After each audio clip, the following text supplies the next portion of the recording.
आप इस सेक्टर के लीडिंग प्लेयर हैं, क्या इकोसिस्टम इस समय है आपके बिजनेस के लिहाज से?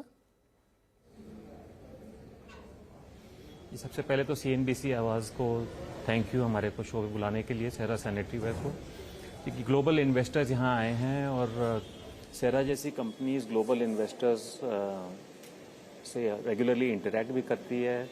वी आर हम्बल्ड, उन्होंने कितना फेथ रखा है कंपनी पे और लास्ट 40 साल की लेगेसी है इस कंपनी की और लास्ट 5-7 साल में जो कंपनी ने परफॉर्म किया है, सबने कस्टमर्स ने गेन किया है, सब स्टेक होल्डर्स ने गेन किया है।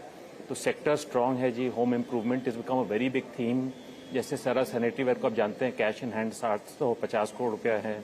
B2C जो है 66% ऑफ सेल्स है और लास्ट ईयर हमने 700 नए प्रोडक्ट्स इंट्रोड्यूस किए थे। So combination of these factors, फिर वो शॉप फ्लोर पे जो इम्प्रूवमेंट्स हो रहे हैं, टेक्नोलॉजी ऑब्जॉर्व हो रहा है, वो सब के कारण कंपनी की ग्रोथ, प्रॉफिटेबिलिटी सब इंटैक्ट है and going forward we will come through on all parameters.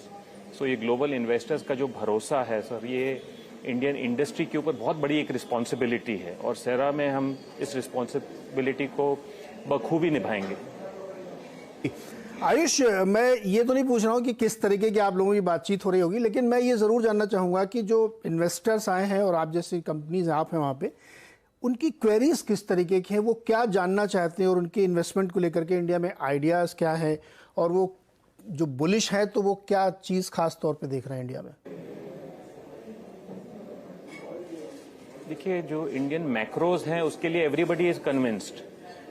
Nominal interest rates अच्छे हैं, बैंकिंग एनवायरनमेंट में बहुत लिक्विडिटी है, इंडियन कॉर्पोरेट्स की balance sheet fully clean up हो गई है, डिमांड फ्रॉम हाउस होल्ड्स बड़ी स्ट्रांग है। सो मैक्रोज जो हैं उस पर सब कन्विंस्ड हैं। अब कंपनीज में जो फंडामेंटल्स हैं, what are they doing to absorb new technologies, new products, क्या है उनकी इनोवेशन। अगर एक सेक्टर में 5 कंपनीज है तो कैसे डिफरेंशिएट करें। सिर्फ ROC, ROE तो खाली फाइनेंशियल पैरामीटर्स हो गए, उनके अलावा भी बहुत और पैरामीटर्स हैं जी, क्वालिटेटिव पैरामीटर्स, उन पर they want to differentiate this companies. और इसीलिए आप देखते हैं हर एक कंपनी की वैल्यूएशन, लिस्ट ऑफ इन्वेस्टर्स सब बहुत ज्यादा वेरिड है और डिस्पर्स्ड है जी। ओके आयुष, जो जिस सेगमेंट में आप काम करते हैं ये बहुत ही इंटरेस्टिंग और फास्टेस्ट ग्रोइंग सेक्टर लगता है मुझे, क्योंकि जिस तरीके से पिछले 2-3 सालों में रियल एस्टेट में एक बुल रन शुरू हुआ है, जो कि मेरे ख्याल में 10-12 साल बाद शुरू हुआ है, उसको लेकर के इंडिया के इन्वेस्टर तो बहुत बुलिश दिखते हैं, रियल एस्टेट से के जानकार बहुत बुलिश दिखते हैं। क्या फॉरेनर्स को भी ऐसा लगता है कि इंडिया का रियल एस्टेट एक नई तेजी के लिए तैयार है? और अभी तो ये बिल्कुल शुरुआत हुई है जिसमें आप जैसी कंपनीज का जबरदस्त पार्टिसिपेशन होगा। ये रियल एस्टेट सेक्टर तो पास्ट में भी बहुत स्ट्रांग थी, बस उसमें सिक्लिकलिटी थी।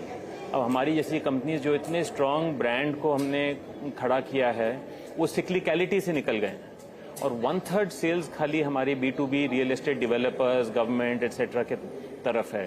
2/3 सेल हमारी इंडिविजुअल होम ओनर्स और कंज्यूमर्स की तरफ है, उसमें सिक्लिकलिटी नहीं होती।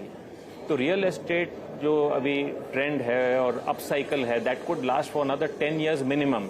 और रियल एस्टेट जो साइज ऑफ इंडस्ट्री है, therefore home improvement size of industry could be 5 times its current size in 10 years। Okay Ayush, एक लास्ट क्वेश्चन, 2025 तक का अगर हम विजन लेके चलें तो सेरा के क्या प्लान्स हैं और किस तरीके की आप ग्रोथ एक्सपेक्ट कर रहे हैं? देखिए जी, कंपनी की ट्रेडिशनल टॉप लाइन 1000-1200 करोड़ के आसपास रहती थी। जब 1400 करोड़ टच हुई, वी सेड सितंबर 25 तक 2900 करोड़ हम जरूर क्रॉस करेंगे और वही हमारा लक्ष्य